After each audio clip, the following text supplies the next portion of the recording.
Good morning. Hope your day is going okay. This afternoon, 1:10 p.m., when I see you, the big thing we'll do is we'll take the first midterm. So again, problem set 4 is not due. We won't take quiz 4, that'll be later. We'll take the first midterm. And the midterm will be over essentially problem sets 1, 2, and 3. So that's basically chapters 13, 14, and a small part of 15. So equilibrium, Le Chatelier's principle, acids and bases separately, as well as Lewis structures, or Lewis acids and bases, excuse me. And then finally, the titration calculations and buffers and stuff, Henderson-Hasselbalch, that kind of jazz. So when you come to lab today, bring the lab from last week, the acid and base titrations lab. The exam prep 1 will be happening. You'll turn that in, question, answer, show your work kind of thing, hoping it's not too big of a deal. Calculator definitely will be your friend. Bring something to write with. A note sheet absolutely is cool. Anything 8.5 by 11 or smaller, both sides, anything handwritten is fair game. You will have access to the titration calculations pages 2 and 3 like you did on quiz 3. The very last page of the midterm is a page that you'll rip off and you'll have it next to you then. You don't have to turn it in with your exam unless you want to. And then we will have a lab afterwards. It's a titration of weak acids lab.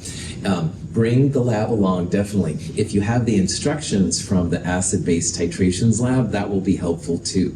You'll need some instructions how to figure things out.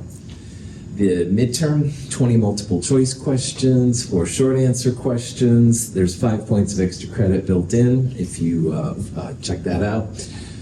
And again, I'll return the midterms to you probably next week when I see you. It'll have a summary sheet at the end saying how you're doing, stuff like that. Grades should be online by this Friday. Any questions, this kind of stuff? Sweet. So what we'll do is we'll just keep going through some review questions. And again, if you have questions on anything, let me know.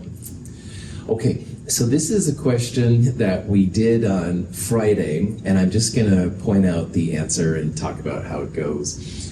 For this question, it says, what's the pH of a buffer that has ammonium chloride and ammonia? And there's a Ka for ammonium present. And like we talked about on Friday, if you see a question with a buffer, I sure recommend the Henderson-Hasselbalch equation. Henderson-Hasselbalch, pH equals pKa plus log base over acid. Now, up here we have ammonium and ammonia. And if you don't remember which is the acid, just remember the acids always have more hydrogen. So ammonium chloride even, has 4 hydrogens and ammonia only has 3. So ammonium is the acid and ammonia is the base. So if you have a weak acid or a weak base, you almost always need an equilibrium constant, Ka or Kb. Here we're given Ka. So for a problem like this, what I would do is I would first solve for pKa, and that's just minus log of Ka. And minus log of 5.6 times 10 to the minus 10 is 9.25. Then the second part of the HH is log base over acid. And you can use moles per liter over moles per liter or moles over moles. Either one is great. Sometimes one is easier than the other one. So in this problem, I would use moles per liter because you don't have to do anything. The numbers are given to you. Moles per liter of the base would be 0.20, and then moles per liter of the acid ammonium is also 0.20. And like we've talked about in the logarithm world, the log of 1 is 0. So because those concentrations are the same, it's like the log of 1, which goes to 0, and pKa equals pH, which is 9.25. So the pH at this point should be 9.25 of your buffer. Should be pretty chill. This would be kind of like a half equivalence, but we're not adding a strong base or a strong acid, something like that. We will use this number here in a little bit, so we might write it down or something, have it next to you. Any questions on that? Cool. All right. So in this problem, the base and the acid were equal to each other, and it was pretty mellow. This problem is similar, except now the base and the acid aren't equal to each other. So this problem is very similar. We have ammonium chloride, which is the acid, and ammonia, which is the base. We have a Ka for ammonium, which has not changed. And the question is, what's the pH of this system? So pH equals pKa, which as we saw in the last problem was 9.25. pH equals pKa plus log base over acid. So the base again has less hydrogen, the acid has more hydrogens. So see if you can figure out from this information what the pH is going to be.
Okay, so on the last problem, where the acid ammonia and the base ammonia were equal, using Henderson-Hasselbalch, we saw that pH equals pKa plus log base over acid, and log base over acid was log of 1, because the concentrations were the same. So at that point, pH and pK were the same, and we saw that the pH was equal to pKa, 9.25. Well, now we have a little bit more base than we have the acid. So at this point, the mathematical way to solve this problem would be to find pH equals pKa, 9.25, plus log, 0.50 is the base, so that goes in the top, and you divide by 0.20 in the bottom, the acid. And when you do that, you should get 9.65. But here's an interesting thing to consider. We went from 9.25 in the last problem to 9.65. And if you think about these numbers up here, that kind of makes sense, because now we have more base ammonia than we had acid. And if you have more base, it should become more basic your pH should go up. So it kind of makes sense that it went from 9.25 to 9.65 because of the fact that we have more base around now than we had acid before. If these numbers would have been flipped, and this would have been 0.5 and this would have been 2.2, we would have thought that the pH would have become more acidic. Now, not down to 7, but maybe 8.95 or something like that. So you kind of make sense sometimes of these numbers, which is a big thing that I try and make you think about. Any questions? Okay, so here's a problem that's a little bit similar and a little bit different. In this problem, we have a different buffer system, sodium acetate and acetic acid. So hopefully you can see that the acid is the acid, all right? And that's going to be the acid, and then the acetate will be the base. But on this one right here, we want to have a pH of 4.0, all right? And the question is here, what volume of the sodium acetate do you need if you have already 100 milliliters of 0.10 molar acetic acid? So in this problem, what I would do is I would use, big surprise, Henderson-Hasselbalch, all right, pH, we want it to be 4.0, and pKa is minus log of Ka, so you can calculate that. But here's a little trick you can use with buffers. Remember, it's either moles per liter over moles per liter or moles over moles. And on these problems, moles equals concentration times the volume. So for a problem like this, where we want to find the volume of the sodium acetate, I would use concentration of base times volume of base divided by concentration of acid times volume of acid. And plugging these pieces in here, we have 100 milliliters or 0.1 liters of the acid, and the concentration of the acid is 0.10. And we know that the concentration of the acetate is 0.10. So the only thing that we don't have here is the volume. So see if you can use these hints and stuff to figure out what that term is. You've got pH, you want it 4, pKa minus log of Ka. Concentrations you've got the volume of the acid, and you want to find the volume of the base. So see if you can figure that out, and we'll talk about it here in a little bit.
Okay, so Henderson-Hasselbalch.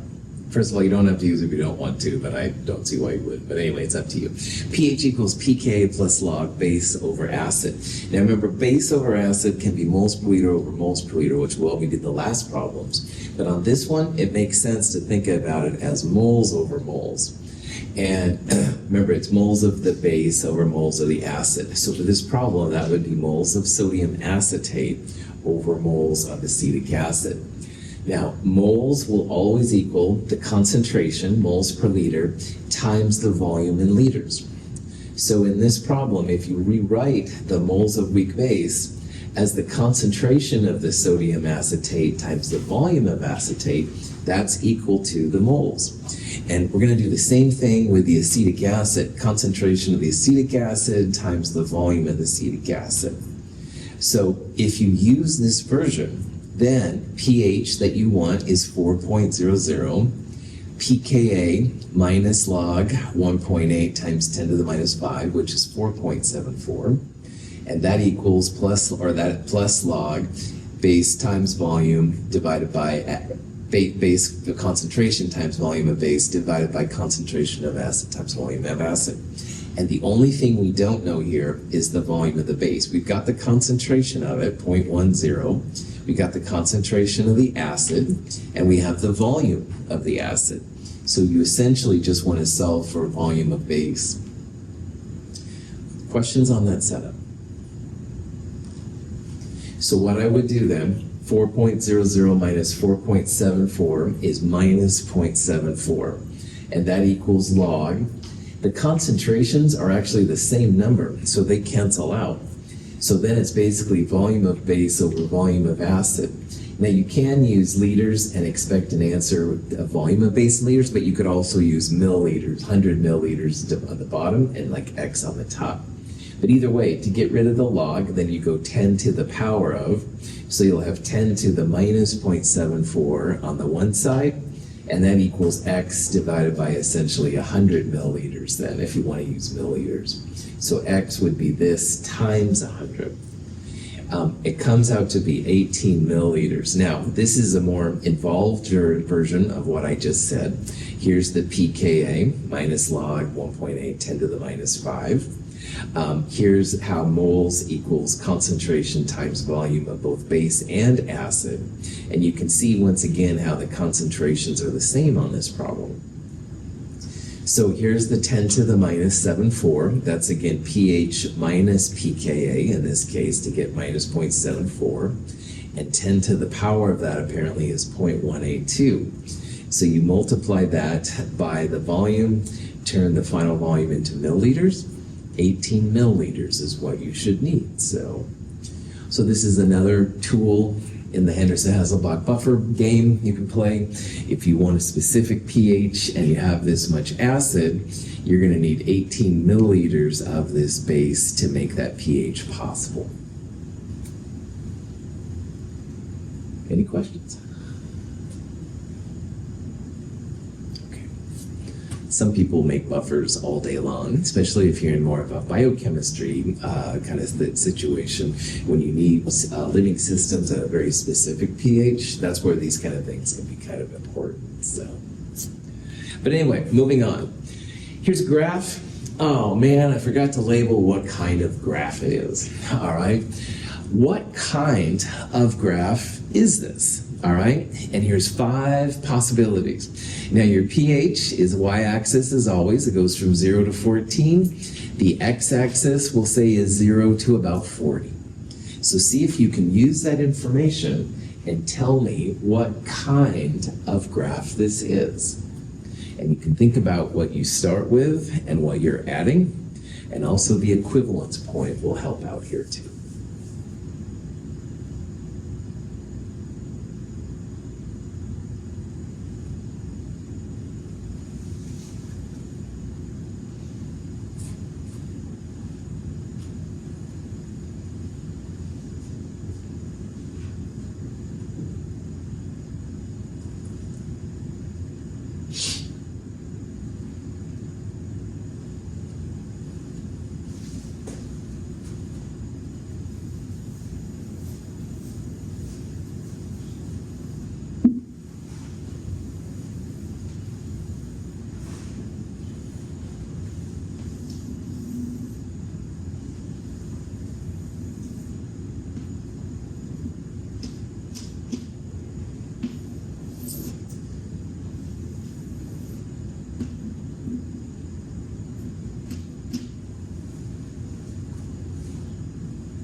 So on a question like this, the first thing I would do is figure out what kind of system you're starting with. And to do that, I would go at 0 milliliters up to the pH. And you can see that this pH is definitely greater than 7. So if you have a pH greater than 7, do you have an acid or a base, or can you not tell? Base, right on. Bases are basic. They'll have pHs greater than 7. So in this problem, we're going to either start with a weak base or a strong base, right? It could be this one, but like I said in lecture, we're not looking at any weak base plus weak acid things. They're not very helpful to chemists, not very handy. So this E is like flat out. But D or B are totally legit things. And one thing I'm going to re-emphasize here once again is that it makes a difference if you start with a weak base or a strong base. If you have a strong base that you start with, your equivalence point, which is the midpoint of the really steep part of the graph, it's going to be at 7, all right? So if you have a strong base plus strong acid, or a strong acid plus strong base, the equivalence point will be at 7. And this is certainly not 7, it's less than 7. All right, so you don't have a strong base plus strong acid titration because the equivalence point would be up here. It would have a pH of 7 at that point. However, if you have a weak base and a strong acid, so for example, the ammonia we talked about, well, ammonia, basic, but at equivalence, the ammonia turns to ammonium, the conjugate acid. And acids are acids. They'll have a pH which is acidic. And so because at this point, it's only the conjugate acid that's a player, that's why your pHs are acidic. If you look at that list of titration calculations, strong at equivalence, strong acid, strong bases just says pH of 7. But boy, weak base plus strong acid, or weak acid plus strong base, there's an equation there. You gotta figure it out. Anyway, that's because those conjugates are active and they have an effect on the pH. So this is definitely a weak base plus strong acid titration. That equivalence point, the midpoint of that C part, is not 7. It is less than 7. It's acidic, all right? And that's the result of the conjugate acid doing its thing. So if we started with ammonia, this would be ammonium. If we started with acetate, this would be acetic acid, all right? But this is the one place where that weak acid can kind of shine here. You don't have any strong acid and you don't have any weak base left, but man, that conjugate acid is certainly acting out. So you can look at that equivalence point to figure out if you have a weak system like here, or if it would be a strong system if you're right at 7. So, cool. Any questions on that? Cool. And likewise, all the acids, the weak acids, strong acids with bases, they would start at a lower pH and go up like that. And that would be like what we did in the lab last week. Okay, so here's a question. We are adding some hydrochloric acid to ammonia, all right? And the question is, what's the pH of this system? Now, if you look at this question carefully, the volumes are the same and the concentrations are the same for both the weak base ammonia and the strong acid HCl. So this is an example of what we were just talking about. If you want to think about it as a titration, we would start with a weak base, you're adding a strong acid, and at these concentrations and volumes, you're at equivalence. So this equation, this pH, is going to be dictated around the conjugate acid of ammonia, which would be ammonium. So with that hint in mind, see if you can figure out what the pH is going to be. And it better be a little bit acidic because we have an acid working here, the conjugate acid. See if you can figure it out.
So one of my goals is just that you can find the pH of almost any combination of things together.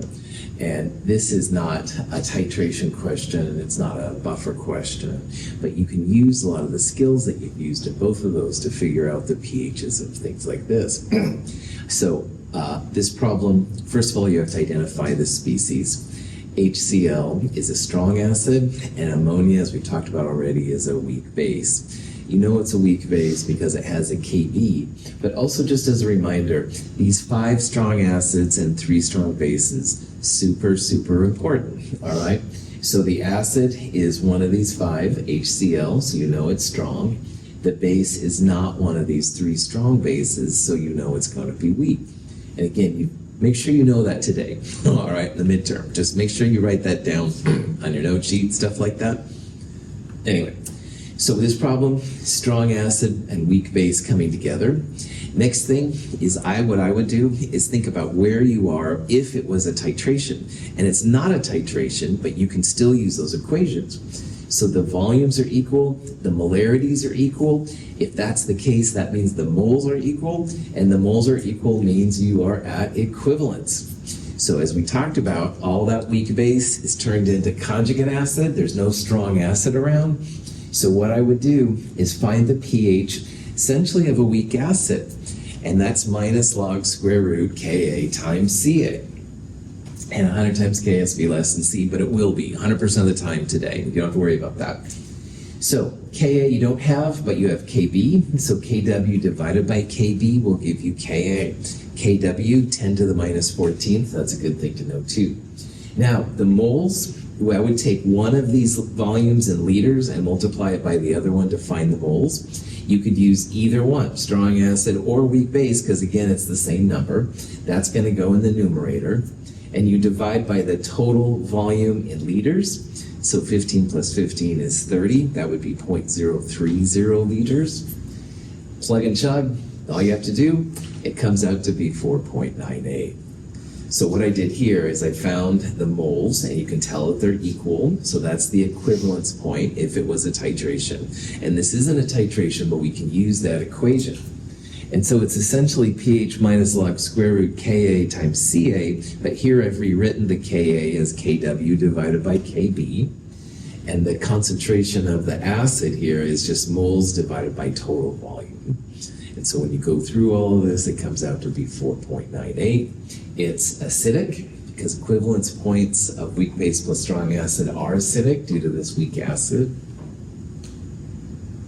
Questions? Here's another problem that's similar. This is a strong base, sodium hydroxide, being added to acetic acid, a weak acid. So on this problem now, it's similar. All right, only now we have a weak acid plus strong base. So what I would do here is I'd figure out again where it would be if this was a titration between a weak acid plus strong base. And I've disguised it here a little bit, but you're going to find its equivalence. So see if you can go through and find the pH of it, see which of these numbers down here make sense. We'll talk about all this in a little bit.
Okay, so like on the last part, this isn't a titration question, but you can use those titration questions to answer it. And so what I would do, sodium hydroxide, strong base. Acetic acid, not on this list, so it's probably weak acid. Ka less than 1, definitely weak acid. So weak acid plus strong base. Next thing, figure out the moles. Here we've got a mass, so grams divided by grams per mole will give you the moles, 0.01, I believe. And then the other one, liters times moles per liter, you would also get 0.01. So this is equivalence. And if you have a weak acid and you're titrating a strong base like we are, that equivalence point is going to be basic because the conjugate base is going to be the active part at this point. So because the moles are equal, that's why this is an equivalence point. And you can use something that looks like 14 plus log square root Kb times Cb. This is the pH of a weak base. Now we don't have Kb, but Kw divided by Ka will give you Kb. You want to find the moles of weak acid or the moles of strong base because they're equal, one of them, and divide by the total volume. Now the sodium hydroxide doesn't have any volume, so that's just equal to 0, but you do have 0.1 liters for the acetic acid. So you chug all that jazz in, 8.87 is the pH I got out here. Knowing that this pH is going to be basic, the first three values don't make any sense because these would both be acids. This is neutral, which shouldn't happen. And the last value here is so basic. That's really, really powerful. That would be 0.1 molar sodium hydroxide, something like that. So you might be able to just say, yeah, this is the one that makes the most sense. But of course, if you can calculate it, cool for school.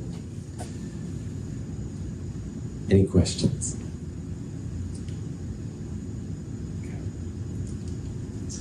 I'm getting a little low on time here, so I'm just going to kind of talk about how you would solve these problems. You're welcome to do it if you want, but you don't have to.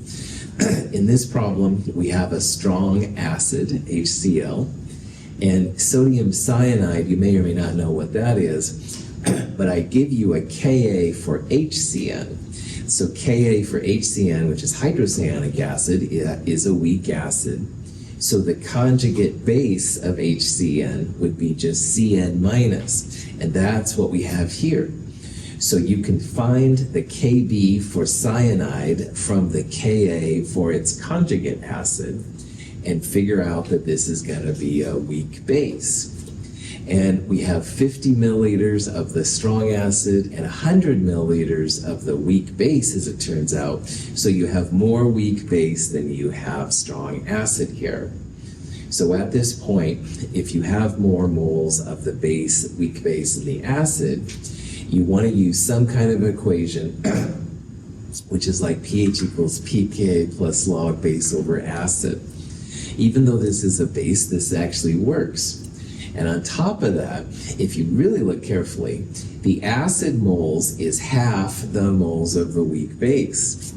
And this means that pH and pKa are the same. This is the half equivalence point for it. So all you really have to do on this problem, even though it looks like it's going to be a lot of work, minus log of Ka. Minus log of Ka equals pKa. That's going to be your pH here. So pH equals 9.40. What looks like it might be a daunting problem is actually not too bad. Any questions on that? In this problem, you have 40 milliliters of 0.5 molar sodium hydroxide and 50 milliliters of 1 molar ammonium chloride, and it asks for the resulting pH here. So we have smaller volume of strong base, and also smaller concentration. So we definitely have more acid running around here than we have the base. So this is going to be a pre-equivalence region titration for a weak acid plus strong base. I'm again trying to trick you here a little bit. I'm sorry about that. I'm giving you the Kb for the ammonia, but we have ammonium, a weak acid. So I would convert the Kb into Ka, or you could go pKb into pKa, whatever you want. But if you think about this long enough, you can use the expression for a strong base plus a weak acid and figure out what it is. And if you use that, pH equals pKa plus log, it's moles of base divided by moles of acid. Now, we didn't start with any weak base, ammonia, but we did certainly create some when it wiped out some of the ammonium. So in the bottom, it's moles of ammonium minus moles of strong base. That'll tell you how many moles of weak acid are left. And as much as the weak acid went down, it will make the weak base increase. So we use that value 2 different places here. So when you do all this and stuff, you finally end up then with a pH of 9.08, all right? pKa minus log of Ka, but you have to turn Kb into Ka, et cetera, et cetera. Oh joy. So again, we're using here titration calculations in problems which aren't really titrations, all right? And that's kind of the goal and stuff I want to get across here for you to see. Any questions on that? Since it's cool to have you all here, HOAC, CH3, CO2H, and OAC minus 1, CH3, CO2 minus 1. Just in case those would come in handy sometime. Any questions? All right, so that's it for the review. Wednesday, we'll start talking about solubility, the last equilibrium constant. We'll get away from acids and bases, finally, anyway, and start doing it. Today for the midterm, bring the exam prep, the lab from last week, should be good to go. If you have the instructions from last week, you'll need them today for the lab. It's the same process, just a different lab, different kind of thing we'll do. Thanks for being here. Have a great day.